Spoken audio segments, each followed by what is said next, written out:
Alors aujourd'hui, c'est halte au perfectionnisme. Pourquoi?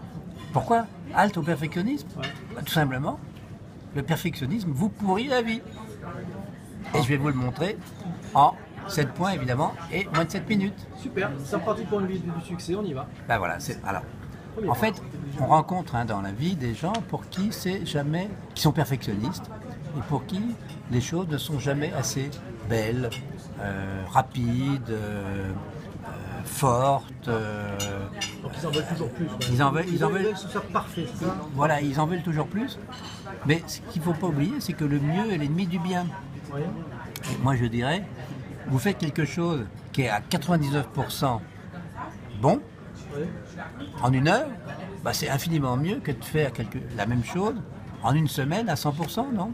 Qu'est-ce que tu en penses? C'est largement mieux, c'est 10 fois mieux. Bah oui, bah oui. Paradoxalement. Voilà.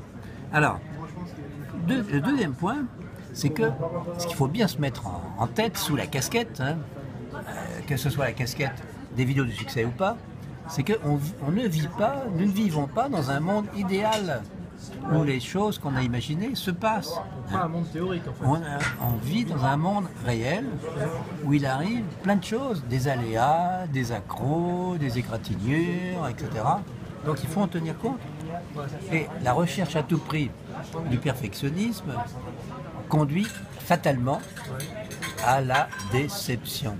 La déception, d'accord. Hein. Ben oui, parce qu'on attend le résultat top et on n'est pas loin. Bon, voilà. Donc souvent les objectifs qu'on se fixe sont trop ambitieux compte tenu de ses capacités, de son énergie, du temps qu'on a, voilà. Et ils sont au-dessus de nos forces. Alors, il faut bien se mettre dans la tête une chose, c'est que nous ne sommes pas et nous ne serons jamais parfaits. Même toi, même moi. Ah bon? Ben oui. Pourquoi? Ah bah parce que l'homme est ainsi constitué. Voilà. Alors, là, en fait, la volonté d'atteindre la perfection aussi a un défaut, c'est qu'elle nous éloigne du lâcher-prise. Parce que quand on a ce défaut, je dirais... Le lâcher prise est une force, n'oublions pas. Hein. Ben oui, parce qu'on se dit, il y a 2 ans, si j'avais fait ça, tiens, si j'avais amélioré mon truc, peut-être que j'aurais réussi. Et donc, plutôt que de lâcher prise et de tirer des leçons des échecs, tirer parti des échecs, on rumine, on ressasse, ad vitam. Bon, ça sert à rien du tout. Ce qui est fait est fait. Hein. Bon, alors maintenant, on va passer à différentes catégories de perfectionnisme. Par exemple, dans le couple. Oui, un exemple. En fait, les études montrent que les couples qui se détruisent le plus en statistique sont des couples où les deux sont parfaits. Ils veulent être parfaits. Oui, ou se sentent parfaits. Voilà.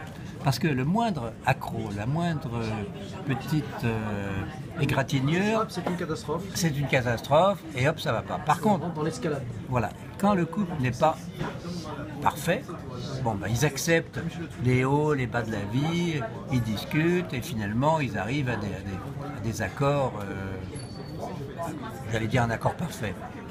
Un accord non pas sur la perfection, mais un bon accord. Voilà. Parce qu'il faut accepter les aléas de la vie, encore une fois. Alors, maintenant au bureau. Oui. Là, ça t'est certainement arrivé, tu as un projet à rendre, et jusqu'au dernier moment, tu l'améliores, tu peaufines, tu modifies, tu fais ça, monsieur PPC, non? Non. Jamais? Toi, t'es bon du premier coup? Non. Ah, là, alors là, vous me donnerez votre CV, monsieur PPC, ça peut être intéressant. Pardon? Vous avez mon CV, Oui. d'accord. Merci. Et donc, ça ne sert pas à grand-chose, si ce n'est à brûler de l'énergie et du temps. Ouais. Alors, une autre conséquence du perfectionnisme, c'est que quelque part, ça détruit ou ça abîme l'image de vous-même, que vous avez de vous-même. Parce que... Forcément, on sera toujours un peu en dessous de la perfection auquel voilà, on exactement. croit avoir. Ben voilà. Donc, en réalité, on se fait du mal. Quoi. Non seulement on se fait du mal, mais ce mal peut se traduire après en maladie psychosomatique. Il y en a de diverses et variées. Donc, tu peux avoir des boutons, tu peux avoir des tas de trucs, des douleurs qui viennent parce que tu rumines. Moi, j'ai eu un patron fantastique qui un jour m'a dit cultive tes défauts. Ah oui? Cherche pas à être parfait, cultive tes Ah ben on a défauts. fait une vidéo là-dessus d'ailleurs. Et oui, Et oui, tirez parti de vos défauts. c'était nickel. Oui. On y va. Et par exemple aussi pour les femmes qui lisent des magazines, on voit des mannequins hyper glamour, minces et tout. Bon, c'est pas le modèle qu'il faut avoir parce que chacun a son. Là, c'est un métier. Bon, Oui, c'est vrai. les femmes au foyer, bon, leur métier, c'est pas forcément d'être comme les mannequins sur les couvertures. Et quant aux hommes, leur métier, c'est pas d'être comme les grands magnats des entreprises, les grands managers. Enfin bon. Ah bon. Enfin, je leur souhaite, mais bon, il n'y a pas que ça. Alors, maintenant, pour résoudre ce problème du perfectionnisme, il y a